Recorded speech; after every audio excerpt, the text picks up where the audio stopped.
अन्या अविनाशची cute love story भाग 54. तर मित्र आणि मैत्रिणींनो, तुम्ही जर आमच्या चॅनलवर नवीन असाल तर चॅनलला सबस्क्राईब करा आणि बेल आयकॉन प्रेस करा.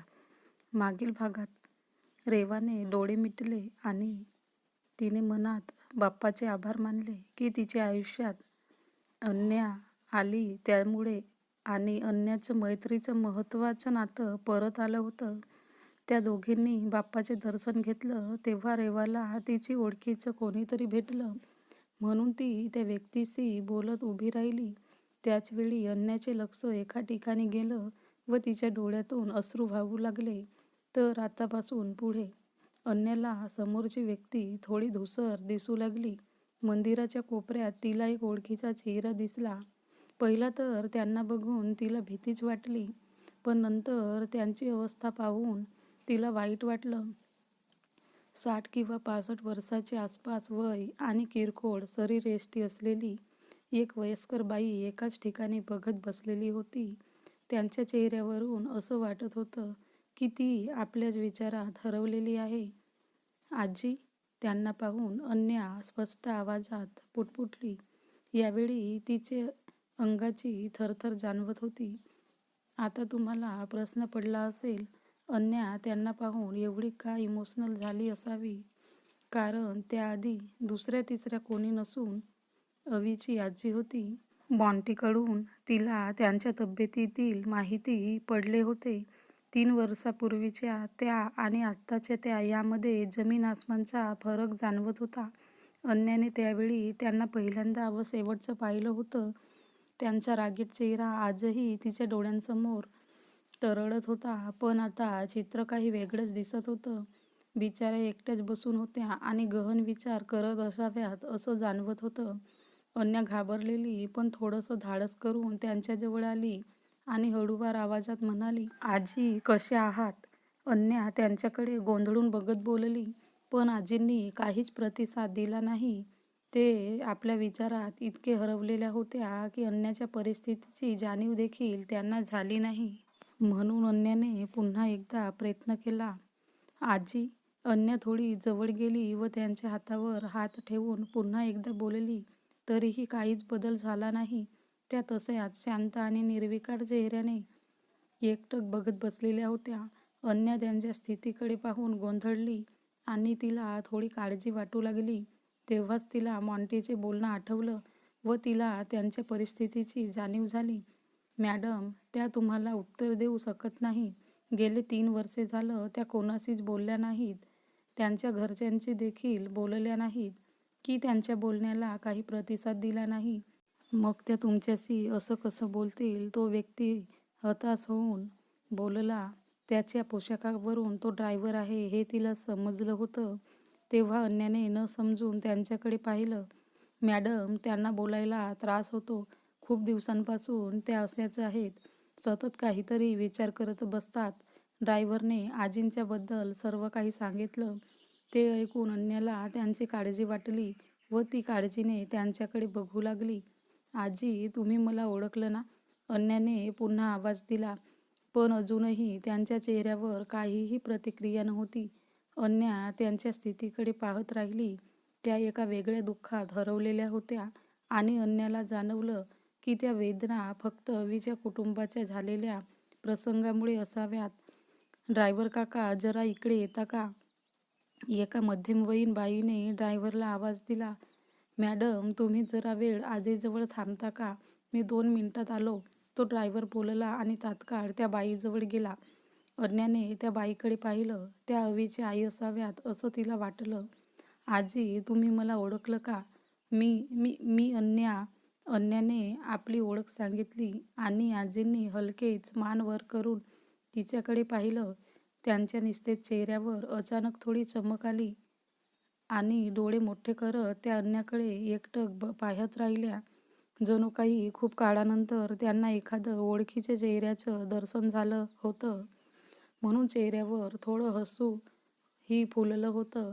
अन्याने पुन्हा विचारलं, आजी, मी अन्या. तुम्ही मला ओळखलं ना? अन्याचे नाव ऐकून आजींच्या डोळ्यात एक वेगळाच भाव आला.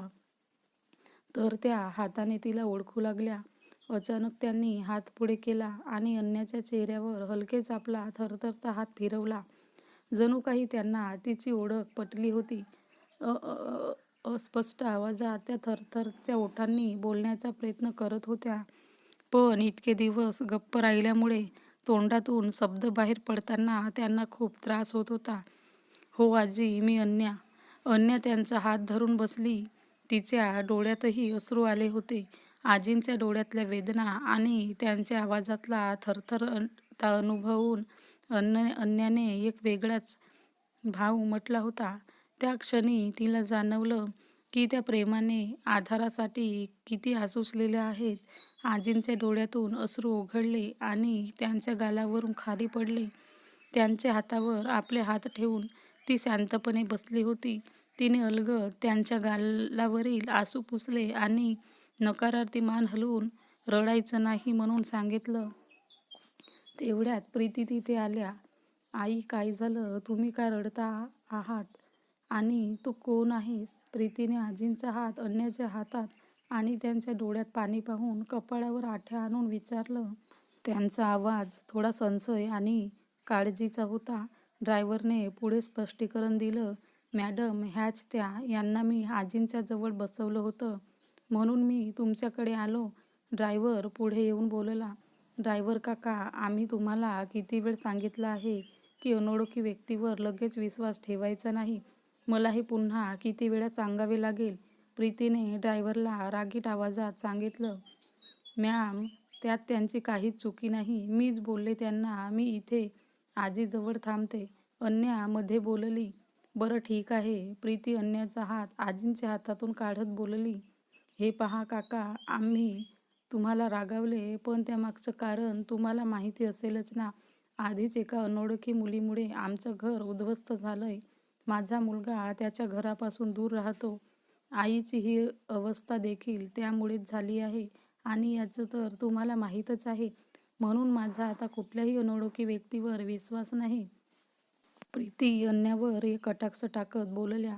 "आई, चला आपण घरी जाऊ." प्रीतीने आजींच्या हाताला धरत उठवलं, पण त्यांच्या स्पर्शाने आजी अचानक अस्वस्थ झाली.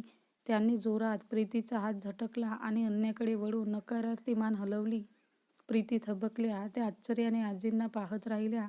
कितीतरी दिवसांनी आजींनी अशी प्रतिक्रिया दिली होती.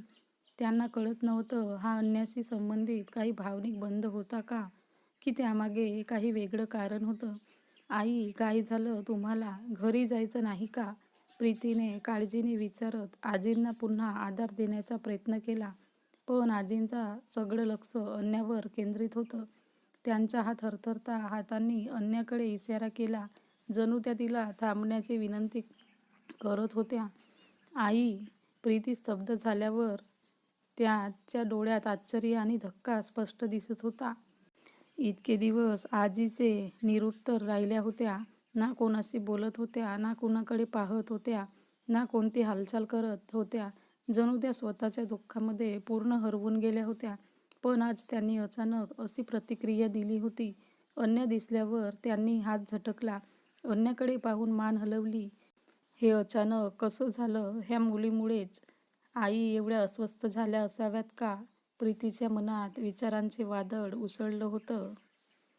त्या स्वतःवर नियंत्रण ठेवत ड्रायव्हरला सांगून आजींना गाडीत नीट बसवायला मदत करत होत्या. पण त्यांचं लक्ष आजींवरच होतं. आजींनी गाडीमध्ये बसल्यानंतरही मागे वळून अन्याकडे पाहिलं. त्यांच्या डोळ्यात एक प्रकारची आस होती. जणू त्या तिच्याजवळ जायचं स्वप्न हृदयाशी बाळगत होत्या. प्रीती मात्र गोंधळलेल्या होत्या. त्यांनी आजींच्या थरथरत्या हाताला आधार देत विचारलं, "आई, तुम्हाला काय सांगायचं आहे? तुम्ही एवढे अस्वस्थ का झालात?" पण आजींनी त्यांचे उत्तर देण्याऐवजी डोळ्यांतून अश्रू गाळले आणि शांत बसल्या. "यामध्ये नक्की काहीतरी आहे. मला ह्या मुलीबद्दल अवीला सांगायला हवं." प्रीती विचारांच्या भरात गाडीचा दरवाजा बंद करत स्वतःशीच बोलल्या. आणि त्यांनी अन्याचा फोटो आपल्या फोनमध्ये काढला. तर इकडे अन्या हताश होऊन पुढे जाणाऱ्या गाडीकडे बघत होती. यावेळी तिच्या डोळ्यात पाणी व डोक्यात विचारांची गर्दी चालू होती. तेवढ्यात तिच्या खांद्यावर पाठीमागून कोणीतरी हात ठेवला व तिने दचकून मागे पाहिलं. अन्या, काय झालं? तू का रडत आहेस? तुला कोणी काही बोललं का?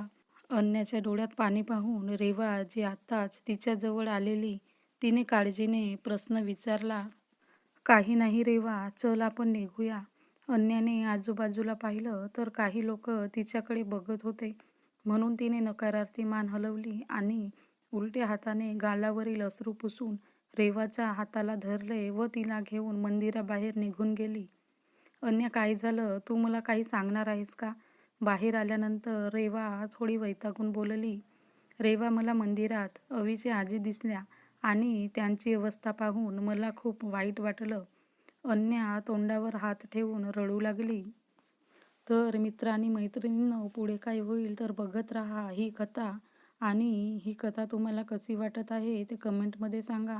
आणि आमच्या चॅनलवर नवीन असाल तर चॅनलला सबस्क्राईब करा.